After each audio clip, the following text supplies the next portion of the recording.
गांव में एक दुकानदार ने ऐसा खेल खेला जिसमें वो गांव के लोगों को महंगे चावलों के साथ सस्ते राजमा दे रहा था।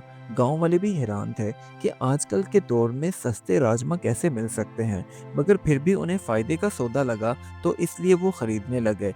मगर इसके पीछे छुपा था एक बहुत ही बड़ा धोखा और नुकसान खामोशी से होता रहा।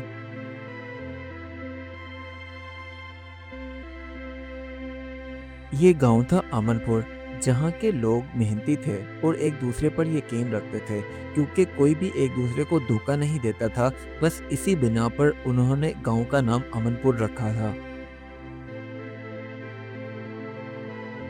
अमनपुर गांव में एक करियाने की दुकान थी और उस दुकानदार का नाम शकील था। उसकी दुकान पर गांव वालों की ज़रूरत के मुताबिक हर ज़रूरत का सामान मिल जाता था।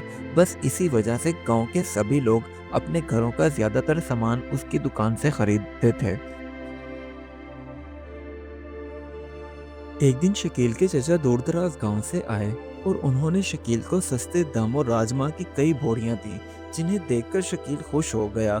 मगर असल में ये राजमा दिखने में तो अच्छे थे, लेकिन मयार के बहुत ही कमज़ोर थे।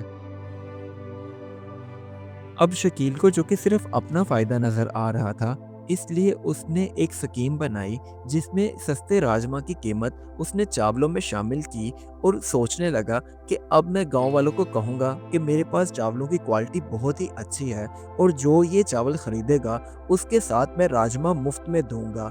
बस इसी तरह अगर चला तो मेरा फ़ायदा ही फ़ायदा होगा।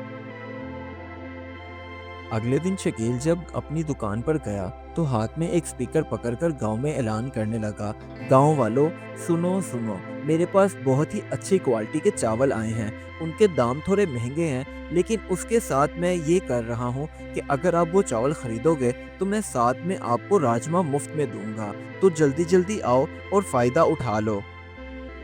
गांव वाले जो कि शकील पर यकीन रखते थे, इसी वजह से वो ऐलान सुनते ही भागते हुए आए और आकर महंगे चावल खरीदने लगे, क्योंकि उन्हें ये इल्म था कि महंगे चावल खरीदेंगे तो साथ में राजमा मुफ्त में मिल जाएंगे।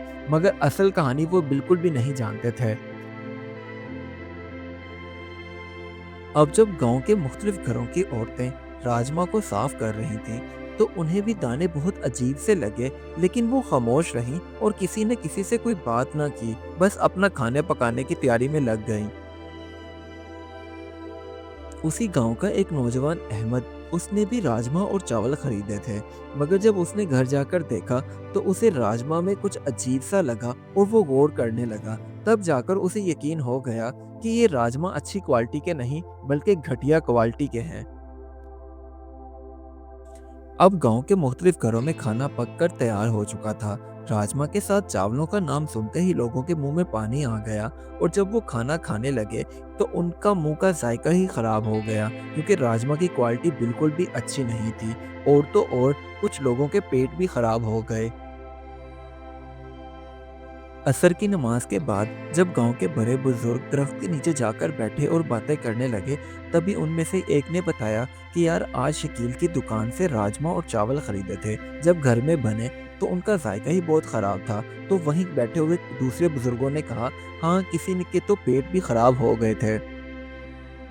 अभी गांव के बड़े बुजुर्ग बैठे बातें कर ही रहे थे कि इतने में अहमद हाथों में कच्चे राजमा की प्लेट उठाए आया और आकर उन बुजुर्गों को दिखाने लगा कि शकील हम सबको धोखा दे रहा है। ये देखो, राजमा की क्वालिटी कितनी घटिया है।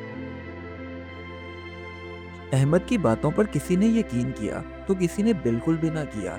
मगर अगले दिन जब अहमद ने शकील को फ़ोन पर अपने चचा से बातें करते हुए सुना, जिसमें शकील कह रहा था, हाँ चचा, तुम्हारे राजमा मैंने बहुत ही अच्छी स्कीम के साथ बेचना शुरू कर दिए हैं और मुझे मुनाफा भी हो रहा है। अहमद ने अब ये सारी बात जाकर उन लोगों को बताई जो उसकी बात पर यकीन कर रहे थे। अब वो सब लोग इकट्ठे होकर शकील की दुकान पर गए और उससे मुख्तलिफ सवाल करने लगे। मगर मजाल है कि शकील अपनी गलती मान लेता। अब गांव वालों ने सबके सामने सारे सबूत इकट्ठे किए और शकील को भी बुला लिया और खूब खरी खोटी सुनाई और बताया कि तुम हमें मुफ्त राजमा दे रहे हो, वो भी घटिया क्वालिटी के, हमें सब समझ आ गया है। अब शकील के पास अपनी सफाई बयान करने के लिए कुछ भी नहीं बचा था। उसका धोखा बेनकाब हो गया था।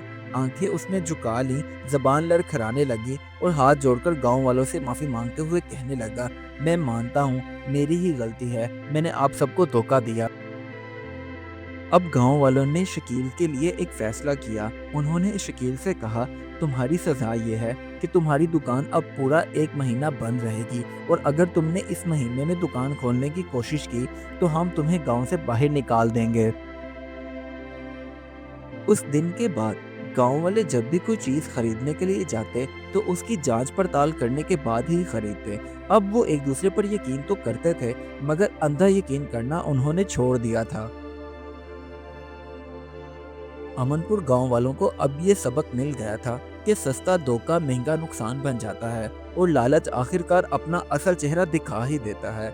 इस कहानी से हमें ये सबक मिलता है, जो शख्स नफ़े के लिए धोखा देता है वो आखिरकार एतबार खो देता है, क्योंकि ईमानदारी ही सबसे बड़ी कमाई है।